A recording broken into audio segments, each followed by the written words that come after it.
It's also very good defensive because it's in close, you can cut and dig, and it's really going to fuck shit up. But I like it too because I can use it in a closed grip. And then just go to the, don't buy the ones with like the knife mart shit. That's all garbage stuff. Any of that stuff is $10, $20. And a lot of the locks too, that's a whole other talk. The locks, there's lockbacks with locks on the outside. There's ones without locks like the Swiss Army knives. And there's ones with the liner lock where it's inside. I like the liner locks, but you gotta be careful because a lot of those are loose. So I like frame locks where it's actually part of the handle. The whole handle pops over, the one I had last night. So when you're gripping onto it, you actually reinforce the locking mechanism because you don't want it to close on you. Other questions? If you can't tell, I'm very passionate and knowledgeable about this stuff. I studied it for fucking years, and I joke that I even know more about this stuff than I do pickup. I'm pretty good at pickup. I really appreciate this talk, and but one of my friends, he recently got mugged, and he used the tactic he read on the internet. It's called, I mean, it's just, he just got mugged, and what? No, yeah, my friend got mugged, and he used this like the crazy tactic.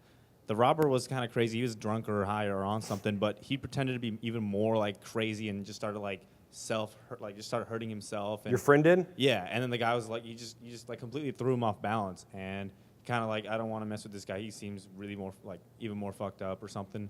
What have you had an experience with like random encounters like that, or? I was gonna say for what your friend doing, it's glad that it worked. So it's hard for me. One of my problems is that I never like critiquing or Monday morning quarterbacking anything that worked. Right. But my philosophy is instead of me like biting myself and going and pissing my pants, or like Homer Simpson, he goes, cry like a girl and play dead, scream you have hemophilia. Yeah. And then he goes, then when he turns around, it's back kicking time. I remember that. But he goes, that's not my philosophy. So if someone does it, I'm aware of my surroundings first, so I never even let it get to that point. Okay. And I have had to draw my gun down once. I have pulled my knife out before. I have pulled my flashlight out and shined it. So even that, someone starts getting close, it's out, and I'm like, but it's also just being aware of your surroundings. There's one story where I was at the bar with a chick. If you guys go to my website, there's my little opt-in thing where you put in your email, and there's this 30-minute interview I have with a chick. It's this hot Asian chick I picked up while she was working. It's funny, she worked in an apartment complex, and I had her start calling around other places because I didn't want to live there, but I had her hunt out places for me. And then she was calling me going, go here, and then we went out to dinner that night, and she paid. It was pretty cool. But anyways, we were at a bar, and she actually got into this stuff. She'd help me teach when we'd go out. She was like a wing girl. And we were at a bar one night, and all of a sudden the bouncers come running in. Because by the door, there's outside, and they all go running in.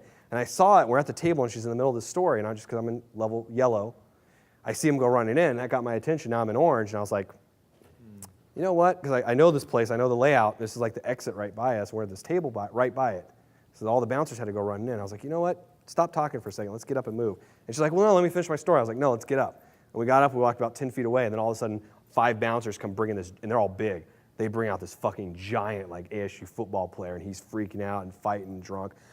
Boom, right into the table that we were sitting at. Everything goes flying. They end up going outside, and she's sitting there, and she goes, how the fuck did you know that was going to happen? I was like, I just saw the bouncers go running in, so I figured there's probably a fight, and I didn't want to be by the one door when they're dragging people out, because that's always what they want to do. If you watched Roadhouse, they always want to drag the guy out, the cooler. Love that movie, except for the rip throat at the end. That doesn't work in real life. Anyways, so if I'm doing any of that, I went off on a tangent. But anyways, if I'm doing any of that, I'm aware of my surroundings first. That's number one. Okay. Second, someone starts coming up to me. Well, I usually have something. So even beforehand, I might have it out in my hand ready. But freaking someone out, fucking with their head, they're looking for someone who's in level white, who's an easy target. So if you do anything to throw that off and you're no longer going to be an easy mark, an easy victim, a lot of times that's all it takes, screaming, running, whatever. But in my situation, someone starts coming up to me, give me your money or whatever, hey man, I don't want any trouble. And I would even try to like get my wallet out first and maybe like toss it on the ground or do something. Because $50 or whatever I got on me right now, it's not worth a chance of me anything happening. But maybe when he's reaching for it, I'll pull out my knife, or if he has something else and then I reach down and I'm able to grab my gun, or if I have it and pull it out. But even then, I could still shoot him. I could shoot him 3 times, and he could pull out his gun and get one shot off, and that could kill me instantly, and he could live. Right. So you never want to bet on anything, but being aware of your surroundings is number one. Never be in those situations. So. Okay, and one last add-on to that, and going along with that, you think needles would be an efficient deterrent? Like if you had like a needle full of just blood, and you had pretend like you had AIDS or some crazy shit, and like even they'd be like, I mean, that's just kind of like unexpected and just. All right, go for it. Why carry a needle in your pocket where you have to? Let's say you were a girl, they're not gonna have like the pepper spray and whatever. So she's gonna reach into her purse, pull out the needle, pull out the hypodermic that she carries everywhere. That's gonna be filled with filled with Kool-Aid, She's gonna pop the thing and go, I'll give you my fucking AIDS. Yeah, like The skill set for me to pull out pepper spray is like probably less complicated than this because she's probably not drilling it, so she's not used to pulling out the needle. But also, too, if I'm gonna carry something, why not carry something that would actually work? Why waste this time, the space, the money, any of that stuff having something that's not really gonna work? And also, too, this is also a moral choice, too. And I worked at our range, and there was a couple suicides at our gun range when I was there, and I had to go out and get people off when like the dead dude's laying there. And it all matters like how it affects you. I have no problem drawing down on someone. I have no problem doing whatever I need to do to defend myself and make sure I get home at night. Because it's not me going out deciding I'm going to kill someone. It's their actions dictating my reaction.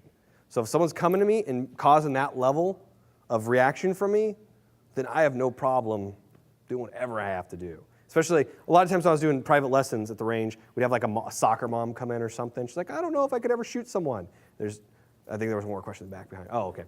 She goes, I don't know if I could ever shoot anyone. I was like, oh, do you have a kid? And they go, yeah. I go, how old are they? 5. And I was like, okay, so if the guy's in the house at night and he has a knife over your kid and you have a gun, what are you going to do? I'll blow his fucking brains out. And I was like, right. So you can do that to protect your kid, but you can't do that to protect yourself.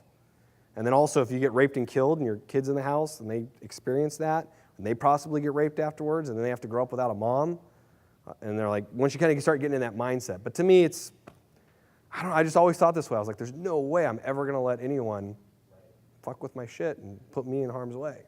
Thank you. No problem. But yeah, why do something half-assed? I'm going to do it for real.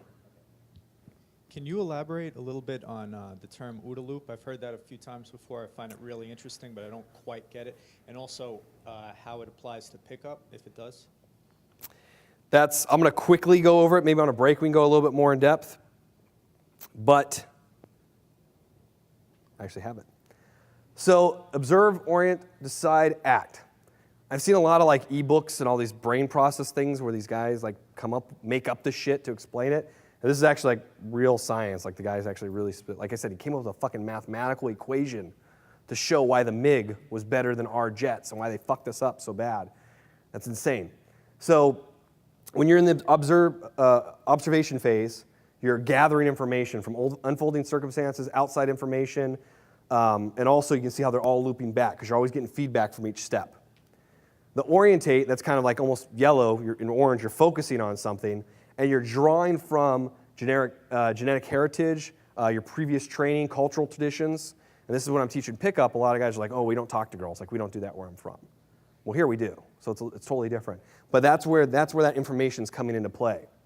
So then they're going into their decision phase, and they're making a decision or a hypothesis. And maybe when they get to this decision phase, the situation's changed. Now they need to loop back and keep going through it until they get to their action phase.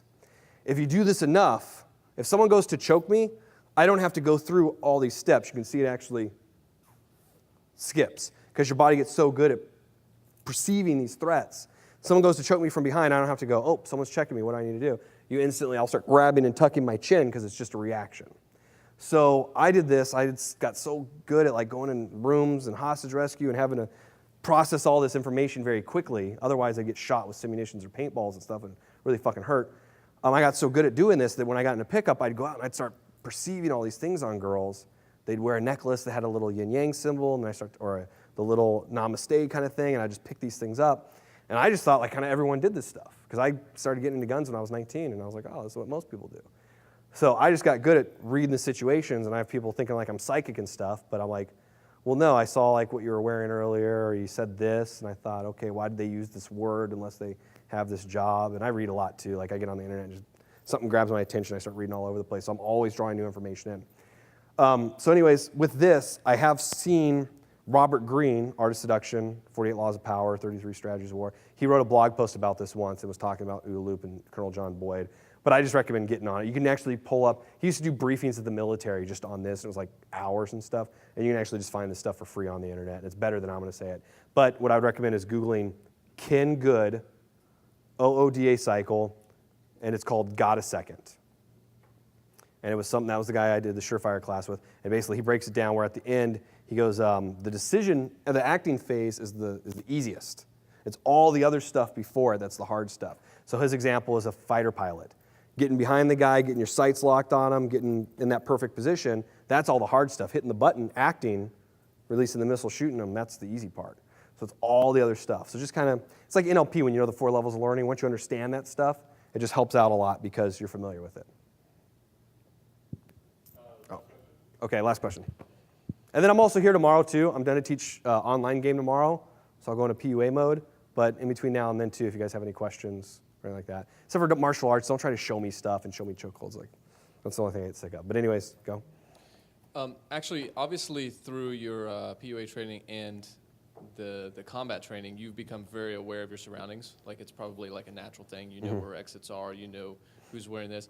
So what would you recommend as a training mechanism for us, maybe when we're out and about, to increase Great our question. awareness? Great question. Actually, close your eyes real quick.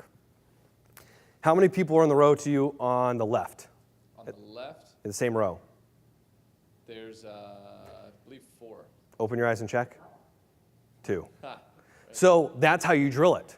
Go out to places. And actually, there was that one movie with Brad Pitt and Robert Redford, I think, where he became like a CIA spy or whatever, and they got busted. It was an okay movie. But there's a good little drill of that where he opens the fridge and he closes it and he goes, okay, what's in there? And he goes, starts lighting. And he goes, oh, there's milk. And he's like, what's the due date? And he goes, it expired last week. And it was like literally like that. That's those kind of things, just going into an area. And I do this for demos. Now that I had you do it, it's kind of cheating if I close my eyes and go, okay, you're wearing a black hoodie. There's 2 guys here. He has facial hair. He's wearing a green shirt. Someone just walked out of the building. Ermin, who's the announcer, is wearing a black button-up shirt, black T-shirt, dark slacks, loafers. Anthony's wearing his polo shirt, striped pants, brown 5-toed Vibram shoes. So that's just me being aware of all those things. I'm just processing that information. Animal earlier, red shirt we were talking about. So just things like that, just being aware of it. But a lot of times, like I'm just absorbing it, I'm not even aware of it. But you got to start programming yourself to do that. So as you go out, do that with games. And when I'd go out with martial artists guys, that's what we do. We go, close your eyes. How many people are at the table behind you? And you just do little things like that. Then you start picking things up, and you're just aware of more things. And like you said, always being aware of your surroundings. Close your eyes. Where are the 2 exits here? How many steps are there on the bench? How many slideshows did I have? How many slides did I have? Another thing I did in that Surefire class, he'd do demos where he would go over here, talk for a second, and he'd come back, and he'd go, okay, how long did that take for me to do that just now? Tell me. With that walk that you Yeah, that walk to right here, how long did it take? for you to walk there, over there, back, 3 seconds. Okay. See, actually, it was probably like 1001, 1002, 1003, 1004, pretty close. But the thing is, no one ever thinks like 1.2 seconds. Because of the way our minds, brains work, we always try to like keep things simple so you don't ever try to get really focused. So I was thinking like, oh, this guy's maybe taller than me, you don't know. Well, how tall? Try to be very specific with it. And just being aware of that's like step 1, then testing yourself. But we do that and just drill it and go, okay, how many guys are behind you? When I go out, I'm always looking. Like I saw the knife yesterday in the back pocket. Your back right pocket, it was a silver clip and there's some holes in it and it was a green handle. And I said, oh, what kind of knife is it? I thought it was a SeverTech. He said it was a SOG. He pulled it out. There's a thumb stud on it, SOG. It's silver and it's a clip point blade. And I saw it last night for like 2 seconds. And I can just remember that. So it's just practicing. Your brain gets used to doing this. But because I was already good at this beforehand, then once I got into pickup, and that's why a couple months later, after I met Style, then I was working for him. And then for 4 or 5 years, I was like his head coach and all that stuff. So that helped. Cool, we go with the questions? All right, guys. Hope you guys enjoyed the gun talk. Obviously, you can tell I'm very passionate about it. So if you guys have any more questions, I'm here till tomorrow afternoon. Happy to help as much as I can. Thank you.